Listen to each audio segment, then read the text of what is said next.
Now I give the floor to the President of the Federal Republic of Brazil, Dilma Rousseff. Your Excellency Barack Obama, President of the United States of America, ladies and gentlemen, members of the delegation of the U.S. and of Brazil, ladies and gentlemen, journalists, ladies and gentlemen. Mr. President Obama, your visit to my country makes me very happy and arouses the best feelings of our people and honors the historic relationship between Brazil and the U.S. It bears also a very strong symbolic value. The peoples of our countries have built the largest democracies of the Americas. They also dared to take at the highest level an Afro descent and a woman, demonstrating that the basis of democracy allows to overcome the largest barriers to build societies that will be more generous and live more in harmony. Here, Mr. President, I am the successor of a man that came from the people, my dear friend Luiz Inácio Lula da Silva, for whom I had the honor to work with. His legacy, his most noble legacy, Mr. President, was to bring to the political scene and social scene millions of men and women that lived marginalized and were disenfranchised of their rights as citizens. Of the 9 heads of state of the U.S. that have visited officially Brazil, you are the one that sees our country in a most vibrant moment. The combination of a very serious economic policy with its sound fundamentals and a consistent strategy of social inclusion has made our country one of the most dynamic markets of the world. We have strengthened the renewable content of our energy matrix, and we have advanced in developing environmental policies that protect our important rainforest reserves and also protects our very rich biodiversity. All this effort, Mr. President Obama, has created millions of new jobs and have dynamized many regions that before lived marginalized of the economic development. It has allowed Brazil to overcome with success the deepest economic crisis of recent history, keeping till the days of today record creation of new jobs. But we still face enormous challenges. My administration this moment is concentrating in the necessary tasks to improve our growth process and to guarantee a long period of prosperity for the Brazilian people. My essential commitment is building a middle-class income society, assuring educational, professional opportunities for the workers and for our immense youth population. Also want to guarantee an institutional environment that will trigger entrepreneurship and will favor productive investment. My government will work with dedication to overcome the shortcomings in terms of infrastructure, and we will make all our efforts to consolidate our clean energy, which is an essential key asset of Brazil. So we will take the necessary steps to reach our place amongst the nations that have full, strong development with democracy and social fairness. This is, in this point, President Obama, that I see the best opportunities for the advancements of the relations between our countries. I follow very closely, and I have high hopes on your efforts, your tremendous efforts to recover the vitality of the North American economy. We also have, as the rest of the world, one certainty, that the American people, under your leadership, will know how to find the best ways for the future of this great nation. The kindness of your visit here in the beginning of my administration and the long track record of friendship amongst our peoples have made me possible to advance and talk and mention 2 issues that I consider central to the future partnerships that we can develop: education and innovation. Drawing closer ties and advancing in our educational experiments, enhancing our exchange programs and building progress in all fields of knowledge is a key issue for the future of our countries. On research and innovation, the U.S. has reached the most extraordinary accomplishments in the last decades, fostering the productivity in different economic sectors. Brazil, Mr. President Obama, has some important cutting-edge technologies in certain fields like genetics, biotechnology, renewable sources of energy, and the exploration of oil in deep waters. To combine our most advanced capabilities in the field of research and innovation certainly will yield the best fruits for our societies. I would like to mention as an example the pre-salt, the deep waters oil reserve, which is the longest cutting-edge borderline that Brazil has reached in terms of its technology. We believe that the enormous challenges that we'll face in each stage of the exploration of this wealth could gather an unprecedented convergence of knowledge accumulated by the best centers of research in our countries. But, Mr. President, if we wish to build a relationship that will be much more in-depth, it's necessary, frankly, to deal about our contradictions. I am concerned especially with the acute effects that come from the economic imbalances that were created by the recent global financial meltdown. We understand the context and the efforts that was undertaken by your government for the economic recovery of the U.S., something so important to the rest of the world. Nevertheless, everybody knows that broad-ranging measures sometimes provoke important changes in the relations of currencies around the world. This process wears good economic practices and pushes countries towards protectionist measures and defensive measures of all nature. We are a country that are making all the endeavors to come out of years of very low development rates. That's why we seek more fairness and balanced trade relations. For us, it's fundamental that we should break away from the barriers that were arisen against our products like ethanol, beef, cotton, orange juice, airplanes, and so on and so forth. For us, it's fundamental that we should expand the educational and technological partnerships for the future. I am equally concerned with the slow pace of the reforms in the multilateral institutions that still reflect an old world. We work tirelessly for the reform in governance of the World Bank and of the IMF. And we did that by the U.S., together with Brazil, together with other countries. And we welcome the beginning of the changes that were undertaken in these multilateral institutions, although they're still very limited and belated due to the economic financial crisis. We also advocated for fundamental reform in designing the global governance, the enhancement of the UN Security Council. Here, Mr. President, we're not moved by a minor interest of a bureaucratic occupation of spaces of representation. What mobilizes us is the certainty that a world that is more multilateral will produce benefits for peace and harmony amongst the peoples of the world. And even more, Mr. President, we're also interested to learn with our own mistakes. It was necessary a very severe economic crisis to move conservatism that blocked the reforms of the financial institutions. In the case of the UN reform, we now have the opportunities to act in advance. This country, Brazil, has a commitment with peace, with democracy, and with consensus building. This commitment, it is not something that is transitory, but is part of our permanent values: tolerance, dialogue, flexibility. These are principles that are written in our Constitution, in our history, and even in the nature of the Brazilian people. We're very proud to live in peace with all of our 10 neighbors for more than 1 century. 1 week ago, Mr. President, it was in effect of the constitutive treaty of the South American Union of Nations, which will reinforce even more the unity of our continent. Brazil is making all the endeavors to consolidate peace, security, democracy, cooperation, and growth in this region with social fairness.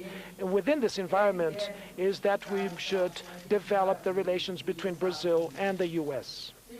Mr. President, I would like to say that I see with great optimism our common future. In the past, this relationship was many times was overshadowed by empty rhetoric that diluted what was truly at stake between the U.S. and Brazil. An alliance between our two countries, above all, if it intends to be a strategic alliance, is something that is a construct that is common, as you said yourself in your State of the Union very recently, when you delivered your State of the Union. But it has to be a construction amongst equals. Nevertheless, the differences these countries may have in terms of the size of their territory, the population, productive capacity, or military might. We are countries of continental dimensions that follow the path of democracy. We are multi-ethnical. In our territories live different and rich cultures, each one in their own way. We have what a Brazilian poet called, we have the feeling of the world, quote unquote. Your presence in Brazil, Mr. President, will be of great value in the construction that we want to do together. Once again, President Obama, welcome to Brazil. Com a palavra, o senhor presidente dos Estados Unidos. Now I give the floor to the President of the United States. President Obama has the floor. Well, thank you, Madam President, for your very kind words, and thanks to you and the people of Brazil for the very warm welcome, that legendary Brazilian hospitality that you've shown me, Michelle, and our daughters. Muito obrigado. Thanks. Now, in our meeting today, I mentioned that this is my first visit to South America, and Brazil is my first stop. This is no coincidence. The friendship between the people of the United States and Brazil spans nearly 2 centuries.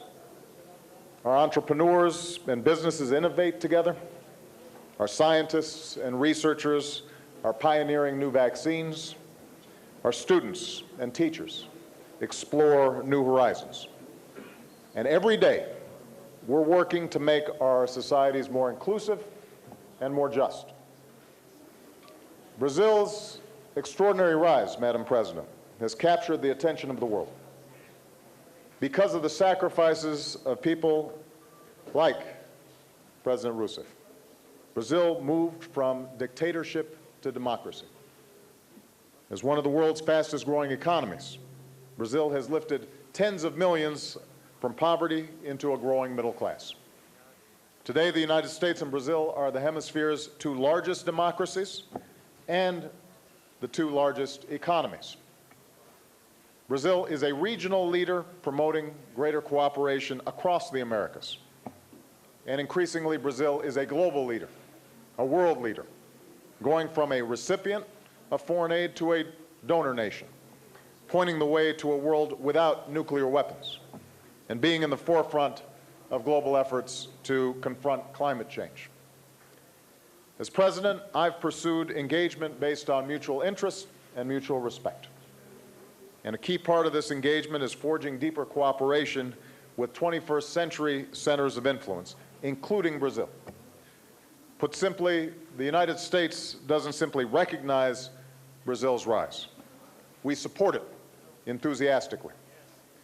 And that's why we've made the G20 the world's premier forum of global economic cooperation, to make sure that nations like Brazil have a greater voice.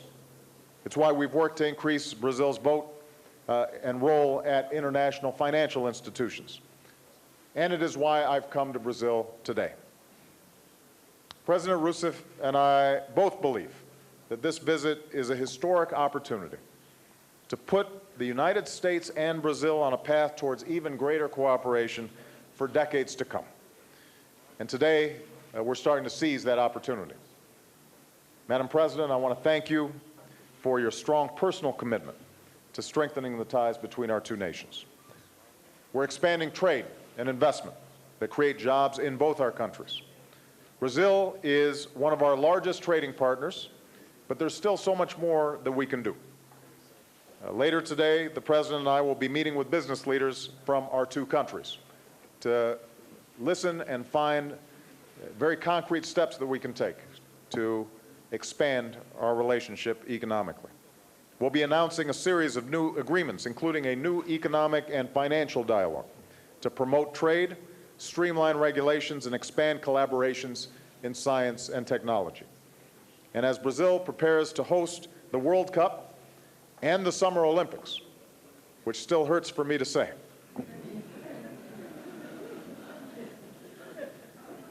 we're ensuring that American companies can play a role in the many infrastructure projects needed for these games. We're creating a new strategic energy dialogue to make sure that the highest levels of our governments are working together to seize new opportunities. In particular, with the new oil finds off Brazil, President Rousseff has said that Brazil wants to be a major supplier of new, stable sources of energy, and I've told her that the United States wants to be a major customer, which would be a win-win for both our countries. At the same time, we're expanding our clean energy partnership that's vital to our long-term energy security. As a leader in renewable energy, such as biofuels, and as part of the Energy and Climate Partnership of the Americas that I proposed, Brazil is sharing its expertise around the region and around the world. And the new green economy dialogue that we're creating today will deepen our cooperation even further in green buildings and sustainable development. On the security front, our militaries are working more closely to respond to humanitarian crises, as we did together in Haiti. Our law enforcement communities are partnering against the narco-traffickers who threaten all of us. Brazil is joining the international effort to prevent nuclear smuggling through ports. I thanked President Rousseff for Brazil's leadership towards establishing a new regional center to promote excellence in nuclear security. And as a member of the Human Rights Council, Brazil joined with us in condemning human rights abuses by Libya.